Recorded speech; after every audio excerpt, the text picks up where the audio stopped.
इन क्लासों से एक भी प्रश्न बाहर नहीं आएगा आपका। जहाँ भी साइंस पूछी आती है जहाँ भी साइंस पूछी आती है इन क्लासों से एक भी प्रश्न बाहर नहीं आएगा। जैसे RRB group D, ALP, JE, technician, एक भी प्रश्न बाहर नहीं आएगा, बाहर नहीं जाएगा। याद रखना इस बात को, क्योंकि ये क्लास है आपकी निर्माण बैच की है, जो मैग्नेट साइंस प्लेटफॉर्म है, जो नीरज सर पढ़ाते हैं। उन्हीं क्लासों के ये नोट्स हैं आपके। ठीक दोस्तों, इन नोट्सों को आप बनाना अच्छे से, मैं आपको दे रहा हूँ। इन नोट्सों को आप अच्छे से बनाना, क्योंकि प्रश्न आपके इन क्लासों से ही आएंगे। ठीक है, और थ्योरी के साथ पी/क्यू भी दे रहा हूँ। ठीक है दोस्तों, सबसे पहले तो आप चैनल को सब्सक्राइब करना, वीडियो को ज़्यादा से ज़्यादा शेयर करना और कमेंट करके बताना कि आपको वीडियो कैसी लगी। दोस्तों, सब्सक्राइब करना, क्योंकि आपके पास नोटिफिकेशन जाए और आप क्लास को ले पाए। ठीक है, तो अब क्लास को अब स्टार्ट करते हैं। वेग वेग मतलब वेलोसिटी। वेग एक अदिश राशि है। वेग का मात्रक क्या है? एसआई में मीटर प्रति सेकंड, और सीजीएस में क्या है? सेंटीमीटर प्रति सेकंड। ठीक है, एसआई में क्या हो जाएगा? मीटर प्रति सेकंड, सीजीएस में सेंटीमीटर प्रति सेकंड। वेग धनात्मक, ऋणात्मक तथा शून्य हो सकता है। धनात्मक भी हो सकता है, ऋणात्मक भी, और शून्य भी हो सकता है। वेग की दिशा सदैव विस्थापन की दिशा में होती है। वेग की दिशा सदैव विस्थापन की दिशा में होती है। नोट कर एक चीज लिखो, सीधी रेखा में गति, चाल और वेग बराबर होते हैं। सीधी रेखा में गति, चाल और वेग दोनों क्या होते हैं? बराबर होते हैं आपके।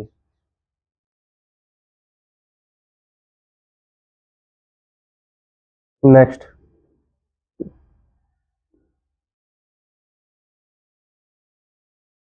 औसत चाल किसे कहते हैं?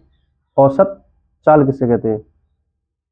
औसत चाल कुल विस्थापन अपॉन कुल समय में टोटल विस्थापन, मतलब टोटल समय में total displacement upon total time, इसे औसत वेग कहते हैं। ठीक है, एक न्यूमेरिकल आया हुआ है, ये टेक्नीशियन ग्रेड 3 में आया हुआ है, थर्ड में 2026 में आया हुआ है। ठीक है, रेशमा 120 मीटर लंबे पुल में तैरकर आगे जाती है। 120 मीटर क्या लंबा पुल है, स्विमिंग पूल, ठीक, पुल है मतलब, और वापस आती है तथा 1 मिनट में कुल 240 मीटर की दूरी तय करती है। तो उसका औसत वेग ज्ञात करो। मतलब 120 मीटर लंबा पुल है, ठीक है, आगे आगे जाती है और वापस भी आती है। मतलब जहां से स्टार्ट किया वहीं वापस आ गई वो। 1 मिनट में कुल 240 मीटर दूरी तय की उसने, जहां से गई वहीं से वापस आ गई। तो हमें इतना पता चला गया, विस्थापन आपका जो उसने दूरी तय की वो जीरो की। क्या की? जीरो। विस्थापन क्या होता है हमारा? जहां से स्टार्ट किया वहीं खत्म कर दिया, वो क्या होता है? विस्थापन, डिस्प्लेसमेंट हमारा जीरो हो जाता है। तो इसमें राइट आंसर आपका हो जाएगा ऑप्शन डी। ये टेक्नीशियन ग्रेड 3 में 2026 में पूछा गया आपका। ठीक, नेक्स्ट प्रश्न, ये भी आपका पूछा गया है, देखो, ये भी टेक्नीशियन ग्रेड 3 में 2026 में पूछा गया है। कोई पिंड 1 घंटे में पूर्व दिशा की ओर 6 किलोमीटर और अगले 1 घंटे में पश्चिम दिशा की ओर 8 किलोमीटर दूरी तय करता है। संपूर्ण यात्रा के दौरान पिंड का औसत वेग क्या होगा? मतलब पश्चिम दिशा गया 6 किलोमीटर, दो इधर गया तो 8 किलोमीटर हो गया। ठीक है, इतना पता चल गया। दोस्तों, इसने 2 किलोमीटर के औसत वेग का क्या होता है? कुल विस्थापन, इधर कितना किसका? 2 किलोमीटर किसका? 2 किलोमीटर अपॉन कितना समय लगा? 2 घंटे लगे। 1 घंटा आने में, 1 घंटा जाने में, तो हो गया। तो दो से दो काटा, 1 किलोमीटर प्रति घंटा पश्चिम दिशा की ओर। किधर गया है? पश्चिम दिशा की, वो पश्चिम दिशा की हो गया है। इधर होता है पूर्व दिशा, उधर होता है पश्चिम दिशा होता है। ठीक, तो इसका राइट आंसर क्या होगा? 1 किलोमीटर प्रति घंटा पश्चिम दिशा। नेक्स्ट प्रश्न क्या कर रहा है? यदि कोई वस्तु ए से बिंदु बी 50 मीटर पूर्व तक जाती है और 10 सेकंड में पुनः बिंदु ए पर लौट आती है, तो औसत वेग ज्ञात कीजिए उसका। ठीक है, ए से बी गया 50 मीटर और बी से ए आया 10, 50 मीटर वापस आया, जितना गया उतना ही वापस आ गया, कितने 10 सेकंड में। तो लौट आता तो पुनः उसकी औसत वेग, तो उसने जहां से स्टार्ट किया वहीं वापस आ गया। तो इसका तो मैंने बताया था पिछला वैसे क्वेश्चन है, तो 0 मीटर प्रति सेकंड इसका राइट आंसर होगा। ठीक है, पढ़ा त्वरण, क्या पढ़ेंगे त्वरण। वेग के परिवर्तन की समय दर को त्वरण कहते हैं। ए बराबर होता है v t minus v one upon t. ये दूसरा वेग होता है, ये पहला वेग होता है अपॉन समय। ये क्या होता है हमारा त्वरण होता है, समय होता है टी होता है हमारा समय।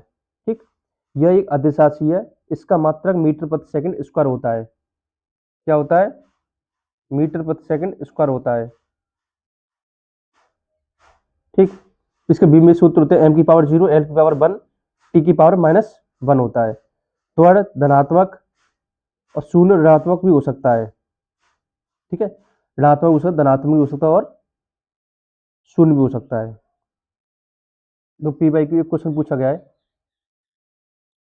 देखो, एक पिंड जो समान वेग से चल रहा है, समान वेग से चल रहा है, उसका त्वरण क्या होगा, शून्य होगा, या घटता हुआ या बढ़ता हुआ या स्थिर। तो समान वेग से चल रहा है, आप वेग उसका समान वेग से वेग चल रहा है, तो त्वरण उसका क्या होगा, शून्य होगा। समान वेग से चल रहा है तो उसका त्वरण क्या होगा, शून्य होगा। आरआरबी ग्रुप डी 2026 में ये भी प्रश्न पूछा गया है। ठीक, नेक्स्ट प्रश्न में देखो, ये एएलपी 2024 में पूछा गया है। कौन सी भौतिक राशि वेग में परिवर्तन की दर को दर्शाती है, वेग के परिवर्तन की दर को दर्शाती है। कौन है ऐसा, या चाल होगी, या वेग, या त्वरण, या दूरी। तो दोस्तों इसका राइट आंसर होगा आपका ऑप्शन सी, त्वरण। नेक्स्ट प्रश्न क्या कह रहा है, कौन सा त्वरण का सही सूत्र है। ये भी ग्रुप डी 2025 से पूछा गया है, सूत्र से, मतलब ग्रुप डी के फॉर्मूले, त्वरण के फॉर्मूले से पूछा गया है। त्वरण का फॉर्मूला क्या होता है, वेग में परिवर्तन अपॉन लिया गया समय, जो समय होता है आपका, वेग में परिवर्तन और लिया गया समय। ये भी आरआरबी ग्रुप डी में पूछा गया 2025 में। और एएलपी 2024 में क्या पूछा गया इस चैप्टर से, कौन सा त्वरण का मात्रक है, मीटर प्रति सेकंड स्क्वायर होता है, या मीटर सेकंड माइनस स्क्वायर होता है। कोई भी हो सकता है ऑप्शन में आपका। ठीक है, दोनों ही याद करने पड़ेंगे आपको। नेक्स्ट देखते हैं, नेक्स्ट क्या है, यदि किसी पिंड का वेग 4 सेकंड में प्लस 20 मीटर प्रति सेकंड से -10 मीटर प्रति सेकंड हो जाता है, मैं 20 से क्या हो गया 10 हो गया माइनस का, तो त्वरण क्या होगा आपका। ये आरआरबी ग्रुप डी 2025 में पूछा गया प्रश्न। त्वरण ए बराबर क्या, त्वरण क्या होता है, वेग में परिवर्तन पर समय। तो कितना था, कितना हो गया v2, पहले v2 लूंगा पहला वाला, दूसरा वाला वेग लेंगे कितना -10, माइनस कर रहे हैं, माइनस करेंगे ना तो प्लस का माइनस हो जाएगा, माइनस कर रहे हैं तो v2 माइनस v1 था, तो इसमें से इसे घटाएंगे तो माइनस माइनस प्लस हो जाएंगे। पहले तो माइनस संख्या इससे बड़ी है, माइनस की संख्या ये बड़ी है, तो -13 हो जाएंगे, 4 से भाग देंगे इसमें, माइनस के 7.5 मीटर प्रति सेकंड स्क्वायर आ जाएगा आपका। ये भी आरआरबी ग्रुप डी पूछा गया था। नेक्स्ट प्रश्न देखो, ये भी पूछा गया है एएलपी 2024 में, एक कार 5 सेकंड में अपनी चाल 40 मीटर प्रति सेकंड से घटकर 20 मीटर प्रति सेकंड कर लेती है, कार का त्वरण क्या होगा। तो पहले कितनी थी 40, अब कितनी है 20, समय कितना थे 5 दे रखा है, तो 20 से 20 -40 होगा, घटेगा ना, दूसरे में से पहले घट जाएगा, तो कितना आएगा -20, 5 को आगे इसमें देंगे तो -4 मीटर प्रति सेकंड स्क्वायर, राइट आंसर इसका। ठीक है, ईएलपी 2024 में पूछा गया है। नेक्स्ट प्रश्न और देखते हैं,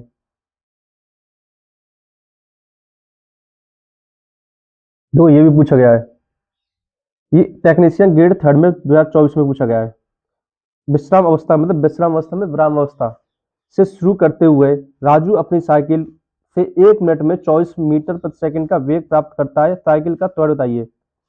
विश्राम अवस्था मतलब वो रुका हुआ है, रुका हुआ मतलब उसका गति क्या होगी, जीरो होगी उसकी, क्या होगी, जीरो होगी उसकी अगना। फिर अब राजू अपनी साइकिल से 1 मिनट 24 मिनट प्रति सेकंड का वेग प्राप्त करता है, मीटर प्राप्त करता है। तो दोस्तों हमें इतना पता है, पहले उसने 0 दे रखा है और दूसरी बार उसने दूसरा का वेग क्या दे रखा है 24, दूसरे में से पहला घटा देंगे तो कितना आएगा 24। यहाँ मिनट 1 मिनट थी, 1 मिनट कितना 60 सेकंड होती है, ठीक है, क्योंकि ऊपर मिनट है ऊपर मीटर प्रति सेकंड, मीटर है, ऊपर मीटर है, नीचे क्या आएगा, सेकंड आएगा, तो इसको सेकंड करना पड़ेगा क्योंकि मिनट में थी ये, ठीक। तो इसका भाग देंगे तो 0.4 मीटर प्रति सेकंड स्क्वायर आएगा आपका। ये क्वेश्चन देखो, एक कार 5 सेकंड में 30 मीटर प्रति सेकंड से लेके 10 मीटर प्रति सेकंड तक हो जाती है, तो त्वरण बताइए इसका। पहले कितना था 10, अब कितना है, अब कितना है, अब 30 है। पहले था 30, अब हो गया 10, तो 10 दूसरे में से पहला घटा देते हैं, 10 माइनस कितना हो गया, -20 हो गया, 5 से भाग देंगे तो -4 मीटर प्रति सेकंड स्क्वायर आएगा इसका आंसर। नेक्स्ट देखते हैं, देखो नेक्स्ट क्या है, मीनू विश्राम अवस्था में से साइकिल चलाना शुरू की, कैसे, विश्राम में, पर रेस्ट में थी, तो उसकी गति क्या होगी, 0 हो गया, हमें इतना पता चल गया। और 25 सेकंड में 5 मीटर प्रति सेकंड की गति प्राप्त कर लेता है, उसका त्वरण क्या होगा। ये आरआरबी ग्रुप डी 2025 में ये भी प्रश्न पूछा गया आपको। तो पहली कितनी है, 0 होगी, दूसरी कितना है, 5 मीटर प्रति सेकंड में v2 माइनस v1 होता है फॉर्मूला, दूसरे में से पहले घटा देंगे, ठीक है। तो 5 अपॉन कितना है, 25, 5 एकम 5, 5 25, 5 का भाग 1 में देंगे 0.2 मीटर प्रति सेकंड स्क्वायर आएगा इसका आंसर, ठीक है। अब आगे देखते हैं, एक समान गति, यूनिफॉर्म मोशन किसे कहते हैं। जब कोई वस्तु समय के नियमित अंतराल पर एक निश्चित दिशा में नियत चाल से चलती है तो उसे एक समान गति कहते हैं। मतलब पहले उसने 20 सेकंड में कितना चला, 100 मीटर, फिर अगले 20 सेकंड में 100 मीटर, फिर अगले में 100, मतलब समान समय समान दूरी तय कर रहा है, तो उसे समान गति कहते हैं, मतलब यूनिफॉर्म मोशन कहते हैं, ठीक है। असमान गति किसे कहते हैं, असमान गति किसे कहते हैं, नॉन यूनिफॉर्म मोशन। जब कोई वस्तु किसी भिन्न या परिवर्तनशील चाल से गति करती है तो उसे नियमित समय अंतराल पर असमान गति करते हो। 20 सेकंड में कितना चला, 100 मीटर, 20 सेकंड में अगले कितना चला, 80, मतलब इसमें समय तो फिक्स रहेगा लेकिन दूरी इसमें नियमित नहीं रहेगी, मतलब असमान रहेगी, ठीक। समय तो इसमें समय जो रहेगा उसमें समान रहेगा असमान गति में, लेकिन समय उसमें अलग अलग हो जाएगा, दूरी अलग अलग हो जाएगी, सॉरी, ठीक है। नेक्स्ट प्रश्न पूछा गया है, जब कोई वस्तु बहुत छोटे छोटे समयांतरालों में भी समान दूरी तय करती है तो उसे उस गति को क्या कहते हैं। समान गति, त्वरित गति, या असमान गति, या व्यक्ति गति। तो दोस्तों इसका राइट आंसर होगा, ये भी आरआरबी ग्रुप डी 2025 में पूछा गया प्रश्न, तो राइट आंसर उसका पहला, ठीक है। नेक्स्ट प्रश्न देखते हो, सीधी रेखा में किसी वस्तु की समान गति समान समय के साथ क्या होती है। ऑप्शन देखो, वेग विभिन्न क्षणों और पथों विभिन्न वस्तुओं पर अलग अलग होता है, किसी भी समय अंतराल में वेग में परिवर्तन शून्य होता है, किसी भी समय अंतराल में वेग में परिवर्तन शून्य नहीं होता है, वेग समय के साथ साथ लगातार बदलता रहता है। तो दोस्तों इसका राइट, ये भी आरआरबी ग्रुप डी 2026 पूछा गया है, सीधी रेखा में किसी वस्तु को समान गति कर रहा है और समान समय के साथ साथ क्या होता है, मतलब ये पूछ रहा है। दोस्तों इसका राइट आंसर होगा ऑप्शन बी, किसी भी समय अंतराल में वेग में परिवर्तन शून्य होता है। नेक्स्ट प्रश्न, नेक्स्ट प्रश्न क्या पूछ रहा है, सीधी रेखा में एक वस्तु की असमान गति के दौरान, वो थी समान गति और ये थी असमान गति, दोनों से पूछा गया दोस्तों, ये ना टॉपिक है बहुत इंपॉर्टेंट है, ये आरआरबी ग्रुप डी 2026 में पूछा गया और वो भी आरआरबी ग्रुप डी 2026 पूछा गया है, ठीक। सीधी रेखा में एक वस्तु की असमान गति के दौरान क्या होता है, किसी भी समय अंतराल में वेग में परिवर्तन शून्य नहीं होता है, किसी भी समय अंतराल में वेग में परिवर्तन शून्य होता है, वेग समय के साथ स्थिर रहता है, पथ के विभिन्न बिंदुओं पर वेग के मान समान होते हैं। तो दोस्तों इसका राइट आंसर होगा ऑप्शन ए, किसी भी समय अंतराल में वेग में परिवर्तन शून्य नहीं होता है लेकिन उसमें होता है समान गति में, ठीक है।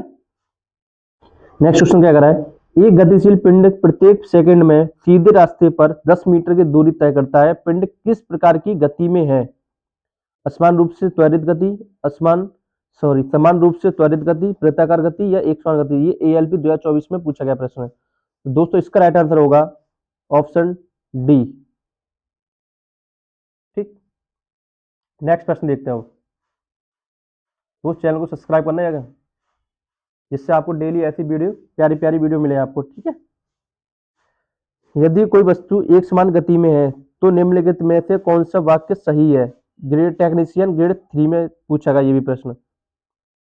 वस्तु एक समान चाल से चलती है, वस्तु अलग अलग चाल से चलती है, वस्तु समान समय अंतराल के संबंध में समान दूरी तय नहीं करती है, वस्तु अलग अलग त्वरण को साथ यात्रा करती है। तो दोस्तों इसका राइट आंसर होगा, बताइए कौन सा होगा दोस्तों इसका राइट आंसर। वस्तु एक समान चाल से चलती है, इसका राइट आंसर कितना होगा, ऑप्शन ए। नेक्स्ट प्रश्न, ये लास्ट प्रश्न है इस वीडियो का। कौन सा अविलक्षण असमान गति को परिभाषित करता है। समान समय अंतरालों में समान विस्थापन, शून्य त्वरण, समान समय अंतरालों में असमान दूरी तय करना, या नियत चाल। ये टेक्नीशियन ग्रेड में ये भी पूछा गया आपका। तो इसका राइट आंसर होगा ऑप्शन सी। Option C. दोस्तों मैंने फिजिक्स के पहला चैप्टर करा दिया है, यूनिट एंड मेजरमेंट तीनों फुल हो गया है पी बाई क्यू के साथ। अब मैंने सेकंड स्टार्ट कर दिया है, उसका पहला पार्ट भी करा दिया, दूसरा पार्ट है प्लस पी बाई क्यू के साथ रखना। इन क्लासों के अलावा कुछ मत करना, आप याद रखना इस बात को, क्योंकि निर्माण बैच के नोट्स है दोस्तों, ये आपको बहुत ही ज़्यादा हेल्पफुल देंगे याद रखना, ठीक। तो दोस्तों चैनल को सब्सक्राइब करना, बेल आइकन दबाना जिससे नोटिफिकेशन आपके पास जाए, और वीडियो ज़्यादा शेयर करना दोस्तों को, और कमेंट करके बताना कैसे लगे आपको। Thank you.